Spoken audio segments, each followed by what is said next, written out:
The gala hall glowed with gold and crystal packed wall to wall with dignitaries, critics, and patrons of classical music dressed in their finest silks and suits. At the center stood a Steinway grand piano, polished to a mirror finish beneath a chandelier that sparkled like 1,000 frozen stars. The air buzzed with anticipation until it cracked like glass. "Get her away from the piano!" a voice boomed sharp and cold. It belonged to Leonard Hart, a living legend of the classical world whose presence alone could silence a crowd. He pointed toward the slender teenage girl who had just stepped onto the stage. "She's blind," he scoffed. "She'll damage it." Gasps rippled through the audience like water disturbed by a stone. The girl didn't flinch. She stood silently, a white cane in her hand, her free palm hovering inches above the smooth surface of the piano bench. Her name was Emma Whitmore, though few in the audience knew it. Yet she wore a simple black dress and soft-soled shoes that made no sound on the wooden floor. Her eyes, clouded with a misty grey, stared forward at nothing, but her posture was steady, her expression calm. She didn't argue. She didn't defend herself. Instead, she whispered. I didn't mean to interrupt her voice, soft, almost apologetic, drifting across the stage like a breeze through velvet curtains. Leonard scoffed again and turned his back. "This isn't a charity event," he muttered. "We don't need another sob story." From the shadows, someone began recording, not because they knew what was coming, but because the moment demanded to be remembered. The hush that followed was not reverent silence, but the thick, awkward quiet that follows cruelty in a public space. Emma turned slowly and walked off stage without another word. 2 years earlier, Emma had arrived at the Everidge Conservatory as part of a little-known observer program, essentially a loophole that allowed her to be near music without officially studying it. She had no connections, no family legacy, no rich patron to advocate on her behalf. What she had was an old metronome, a battered braille reader, and hands that seemed to move with the memory of melodies she had never formally learned. She spent her days sitting outside practice rooms, her fingers twitching as she traced invisible notes in the air, listening through the cracks in the doors. It was there that Professor Nathan Olcott found her. Curious, he asked if she was mimicking his lectures.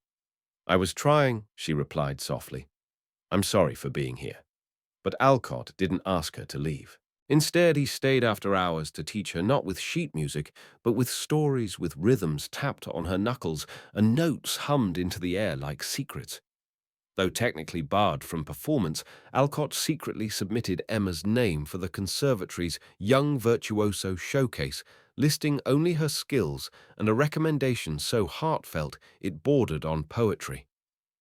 She was given a slot to audition, though buried at 7:45 a.m. on a Tuesday, long before anyone important would arrive. The piano they assigned her wasn't the gleaming Steinway from the concert hall. It was a dusty, slightly out-of-tune baby grand tucked in the east rehearsal wing. Alone, with no audience, Emma sat quietly for a moment, her fingers resting on the keys. Then she played, not from a score, not from memory, from something deeper. The piece was Rachmaninoff's Prelude in G minor, but it sounded like a prayer, a storm, a whisper between worlds. When she finished, the lone judge simply nodded and left. No comments, no invitation to perform.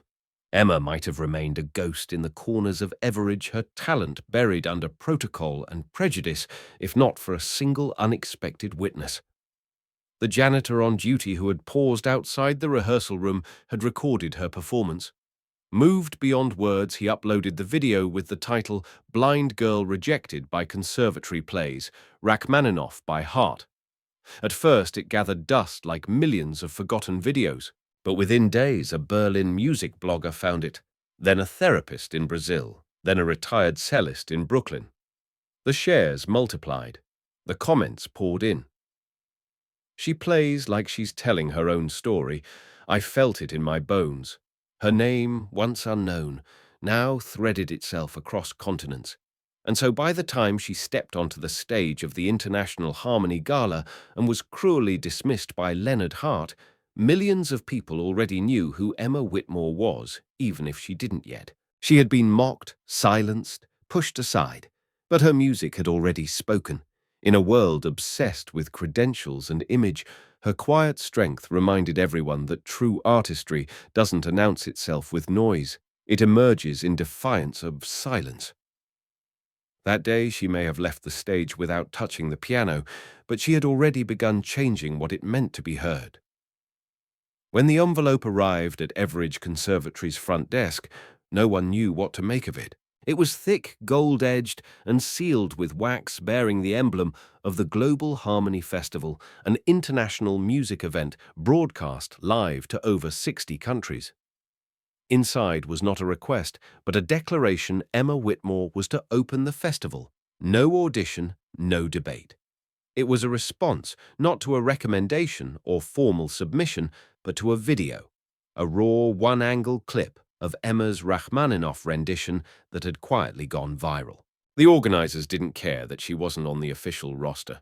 They didn't care that she had no pedigree. What they cared about was truth, and Emma in her music offered it like no one else could. The moment the news broke, Everidge was thrown into chaos. Behind closed doors, meetings turned frantic. Administrators scrambled to find a way to frame it as their own success, even though the truth was clear they had nearly let her vanish. Meanwhile, across the Atlantic in Vienna's Grand Harmony Hall, Emma sat quietly in her hotel suite the night before rehearsals. She hadn't touched a piano since the Gala incident weeks earlier, not out of fear but because she was listening to the way the wind curled against the windows, to the hum of old heating pipes beneath the floorboards, to the silence between the tick of the bedside clock. Professor Nathan Alcott had traveled with her, no longer just a mentor, but a guardian of sorts. He refused to let anyone else shape the moment. Not press agents, not festival coordinators, just Emma and her sound. That evening he made her a cup of tea and said, "You've already played your hardest song. Emma, tomorrow is just the truth." She didn't answer. She didn't have to. She simply pressed her fingers to the window and felt the heartbeat of the city through the glass. The rehearsal hall was cathedral-like, in its stillness filled with rows of empty velvet seats and the faint scent of old wood and polish. Emma entered barefoot in a plain black dress with her cane in one hand and Alcott's arm in the other. The technicians and staff paused mid-task as she passed, not out of obligation, but because something about her presence demanded stillness. She approached the Steinway concert grand at the center of the stage, the same make she had once been told she'd never touch. Her fingers brushed the edge of the bench, and she sat with a calm that was almost eerie. And then, she didn't play. Not right away. She just let the silence settle like dust in the corners of the room, and when she finally did begin, the notes that emerged weren't from Beethoven or Chopin or Debussy. They were hers, an improvised piece woven from memory and emotion, grief and gratitude, sorrow and strength. The right hand danced first, delicate ripples like light reflected off water. Then the left joined low, aching tones that sounded like secrets whispered into the night. It was not a song with structure, it was a story with feeling. It moved like breath, stuttered like a memory, soared like a second chance. The camera crew froze. The conductor stood stunned. Even Leonard Hart, standing behind the wings in full tuxedo, stopped mid-sentence as he watched through the monitor. His eyes narrowed not in critique, but in something closer to recognition. This wasn't perfection. It was presence. And for the first time in decades, Leonard felt something stir beneath the polished surface of his own mastery doubt. Not about Emma, but about himself. He had long since traded truth for technique, heart for applause. And now, watching Emma, he realized the price he'd paid. When she finished, there was no applause, only silence, thick and trembling with reverence. The rehearsal director stepped forward hesitantly and asked Miss Whitmore, "Is that your piece for the festival?" She tilted her head slightly thoughtful. "No," she said softly. "That was just a warm-up." The room exhaled the weight of her music, still hanging like fog in the air. Behind the scenes, word of Emma's rehearsal leaked within hours. A short audio clip taken on a phone spread like wildfire, 45 seconds of pure improvisation that shattered preconceptions and upended expectations. The headlines called her the blind virtuoso without a score, the truth-teller of sound, the girl who made silence sing, but none of them could capture the way it felt to be in the room when she played. The notes didn't impress. They revealed. And so the world began to shift, not slowly, but all at once. Critics who had spent decades chasing novelty began asking deeper questions. What is music without soul? What is talent without honesty? And what happens when someone plays not to be heard but to bear witness? Emma Whitmore, once mocked, once denied, now stood not as a performer, but as a force. She hadn't come to entertain. She had come to remind the world that sound at its purest is truth in motion, and in doing so, she didn't just rise. She awakened something long asleep in others. Yes, but most of all in Leonard Hart himself. The night of the Global Harmony Festival was a page torn from a dream, an auditorium carved in gold and silk, velvet-lined balconies brimming with royalty composers, diplomats and critics from every corner of the world. The orchestra had just finished tuning beneath a ceiling of crystal and shadow. Then the lights dimmed. A single spotlight fell on the Steinway at center stage, and from the wings she stepped out. No fanfare, no grand entrance, just Emma Whitmore, barefoot in a simple black dress, her cane folded under one arm, guided by Professor Nathan Alcott. She moved with deliberate grace, each footstep measured, not in fear, but in awareness. She didn't bow, she didn't wave, she sat, and for a long moment she simply breathed, her hands resting lightly in her lap, the room holding its breath with her. Then almost imperceptibly, Emma's fingers rose and hovered over the keys. When she played the first note, it was not a performance. It was a memory. The piece had no title, no sheet, no composer's name attached. It was built from shadows and breath, from laughter lost and tears never shed. Her right hand drifted in light patterns, like the sound of rain tapping on childhood windows. The left hand carried depth, the ache of loneliness, and the comfort of knowing you'd survived it. The music did not follow form, it followed feeling. Midway through the melody shifted minor chords like footsteps in snow, hesitant but determined. In that moment, no one in the room dared to blink. One diplomat clutched a handkerchief without realizing it. A concertmaster whispered, "This isn't music, it's truth." And still Emma played until suddenly she stopped. Her fingers froze mid-air. No bow, no flourish, no explanation, just silence, vast and deafening. The applause came not as a wave, but a tidal storm. People rose without meaning to. Some cried without knowing why. It wasn't admiration they felt, it was recognition, like remembering a story they'd once forgotten. Emma, however, didn't rise to receive it. She sat quietly, her hands returning to her lap, her head tilted slightly upward as if listening to something deeper than the ovation.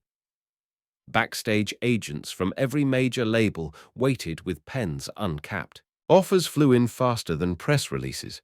Carnegie Hall dates multi-million-dollar recording contracts, residencies at elite conservatories, all laid at her feet like flowers at an altar. But Emma said nothing. That night, while the city buzzed in her name, she and Alcott boarded a midnight train out of Vienna, bound for nowhere in particular. The world was waiting to build a stage around her, but she was already walking in the opposite direction. She didn't disappear. She simply reappeared on back roads in towns that hadn't heard live music in years, in church basements with broken pianos, in schoolhouses with rusted bells. She played not for audiences, but for single souls, a grieving mother in a village cafe, a lonely boy in an orphanage, a retired carpenter who once dreamt of learning the cello. Her music became a quiet rebellion against spectacle. And yet, her influence grew louder than any spotlight ever could. Videos surfaced of her performances in unexpected places, sometimes recorded on phones with cracked screens, sometimes described only in words passed from one person to another. She played a lullaby that made my father cry for the first time since my mother died. One woman whispered, she played a song about silence. Said a child, I didn't know music could do that. Back at Everidge Conservatory, the institution that had once dismissed her presence now found itself in the center of a reckoning. Students protested for change, demanding inclusive programs and blind auditions. Donors began to pull funding unless the board diversified its admissions. The conservatory's grand hallways, once symbols of untouchable elitism, now echoed with unfamiliar sounds, jazz from undocumented students, lullabies in unfamiliar tongues, compositions written on skin, in breath, in memory. And at the heart of this transformation stood Emma, not physically, but in spirit. A new wing was approved, the Witmore Center for Musical Accessibility, and its motto, etched in glass, read, "Sound belongs to everyone." Professor Alcott returned not to lecture, but to build a new curriculum rooted in listening before performance story, before theory, truth before applause, and still Emma journeyed on. She left no press trail, gave no interviews. In the eyes of the media, she vanished. But in the eyes of those who truly listened, she became more present than ever. She had not just played a piece. She had pulled something ancient and human out of the silence and shown the world that music at its best is not about being heard. It is about hearing each other. And so while her name faded from headlines, it carved itself into hearts, hallways, and hands. She wasn't gone, she was growing. And every village, every classroom, every soul she touched would carry a thread of her voice, like a candle lit in quiet reverence. Not for her fame, but for what she had reminded them to remember, that music begins not on the stage, but in the stillness before the first note. It didn't begin as a movement. It began as a whisper, one person telling another, she was here. No tour dates, no press releases, no official recordings. Just Emma Whitmore traveling quietly from place to place, with nothing but a satchel of braille-etched notebooks, a folding stool, and sometimes a flute or a battered violin gifted by a child in a remote village. She didn't play in concert halls anymore. She played in laundromats at bus stops, under trees in forgotten parks. And when people asked what she was performing, she only said, "Whatever we need to hear." It wasn't about performance, it was about presence. And slowly the world began to follow her lead, not as fans chasing a celebrity, but as human beings remembering something they had long forgotten, that music was not created to impress, but to connect. What came next became known around the world as the Whitmore Shift. It wasn't a style, it wasn't a technique. It was a way of listening that invited anyone, regardless of ability, background, or training, to create sound from the truest parts of themselves. In Ghana, a young boy who had never seen a piano composed melodies by tapping his feet on wooden planks, guided only by the pulse in his chest. In Poland, elderly women gathered in church basements to hum stories about their youth, layered harmonies made from grief and giggles. In New Zealand, a group of former soldiers met weekly to play old metal tools, like percussion instruments, slowly transforming trauma into rhythm. None of these people considered themselves musicians, but Emma had shown them that music didn't begin with sound, it began with memory, and if you could remember how it felt, you could learn how to sing it.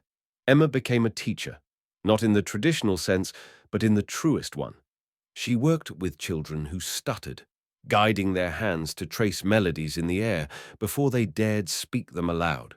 She sat beside elders with shaking fingers, helping them strike bells, bowls, and bones until rhythm returned to their bones. She visited refugee camps where no instruments existed and showed how to make music from cooking pots, rusted cans, and heartbeats. Always she started the same way, with silence. Then she would ask, "What does your sadness sound like? Or can you hum the shape of your happiest memory?" Her questions were never answered with words.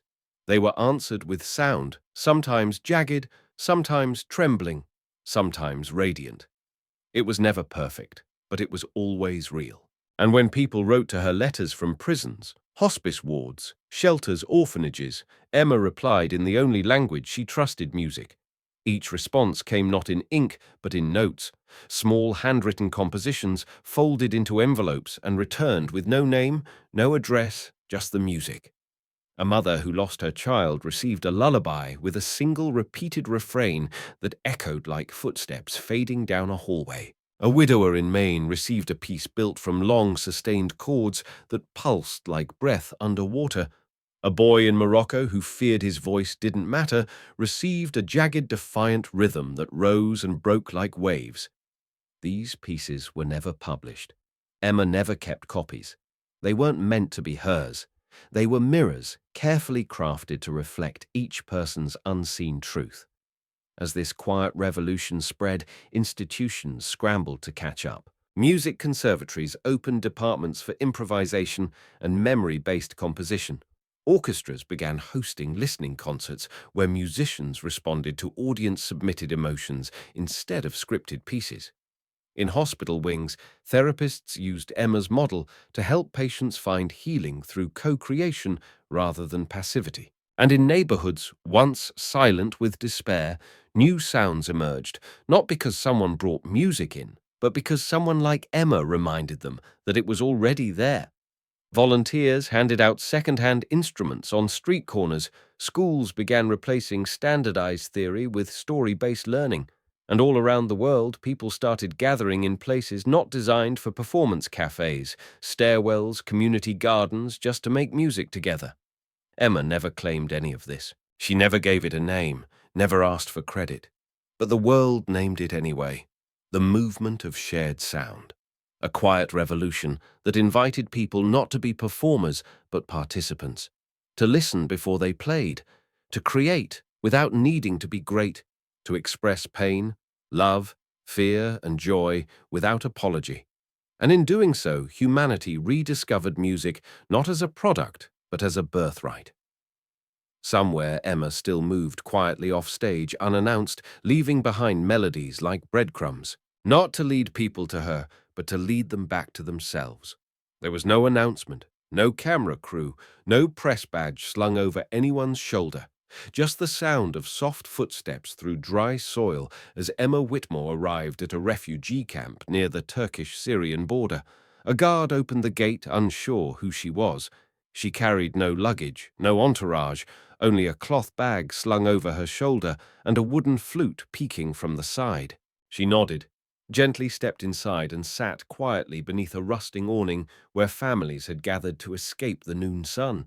Children ran barefoot in dust. A mother hummed softly to her baby. Emma didn't interrupt. She just listened, eyes closed, head tilted, absorbing the rhythm of life as it was. Only when the camp quieted did she lift her flute and play. Not a song, a reflection, a mirror of what she had just heard in breath, in silence, in pain. She appeared like this in dozens of places, hospital wards at night, where the beeping of machines became part of the music she created at patients' bedsides, a monastery in Bhutan, where she turned the sound of wind on prayer flags into song, a school for the deaf in Brazil, where she played not for the ears but for the skin, letting students place their palms against drums to feel each note like a heartbeat. She never stayed long, sometimes only hours, sometimes a day. Then she moved on, not because she was finished, but because she believed the music didn't need her anymore. She had given it back to the people who forgot they'd always had it. No media ever kept up, no map could trace her path. But somehow, word always traveled. She was here, someone would whisper. She played like she knew my story, and with each place she visited, her name began to shift, not into fame, but into meaning. Play like Emma became more than a phrase. It became a philosophy. It didn't mean to perform perfectly or dazzle with skill. It meant to listen first, to approach sound with humility, to use music as a way of saying, I see you, I hear you, you matter music. Schools began carving the words into classroom walls, community centers, created listening circles where the only requirement was sincerity. Across the world, musicians dropped their egos and picked up purpose. Even those who had never touched an instrument started singing again, not because they believed they were good, but because they believed they were allowed. Emma had untangled music from prestige and handed it back to the human soul.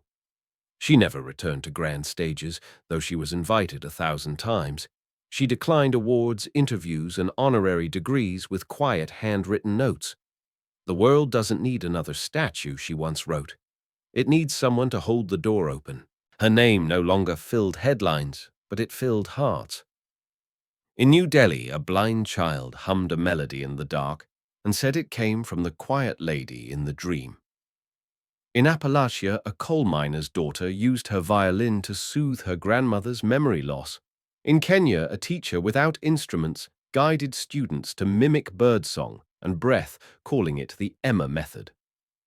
The world had stopped watching her and started becoming her. One winter morning, deep in Nova Scotia, a boy with a speech disorder found her sitting beside a frozen lake, playing nothing, just holding silence like it was a song of its own.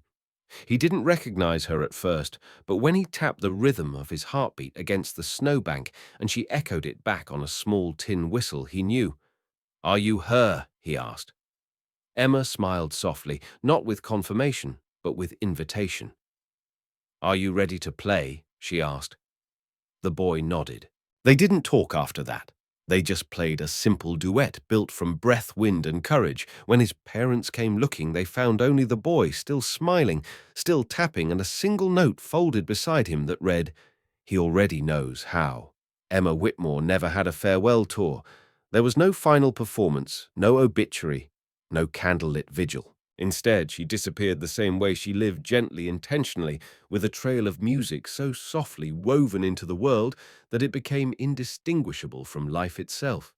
In every whisper of a lullaby, in every tap of fingers on a coffee cup, in every moment, someone chose truth over technique. Her spirit remained, not as a legend carved in marble, but as a living echo, passed from hand to hand, voice to voice, heart to heart. She had not sought to be remembered. She had only hoped we'd remember how to listen. And in doing so, she left behind not a legacy, but a world that was finally ready to hear itself again. If this story moved you, if it reminded you of the power of silence, of listening, before speaking, of creating, before performing, then, deep inside, HQ is where you belong. We uncover the voices that aren't always loud, but always meaningful. Subscribe to our channel to hear more stories, like Emma's stories, that restore your faith in quiet strength, human connection, and the beauty of unseen lives. Share this video with someone who needs to remember that their story matters, even if it hasn't been told yet. And in the comments, tell us, when was the last time you truly listened?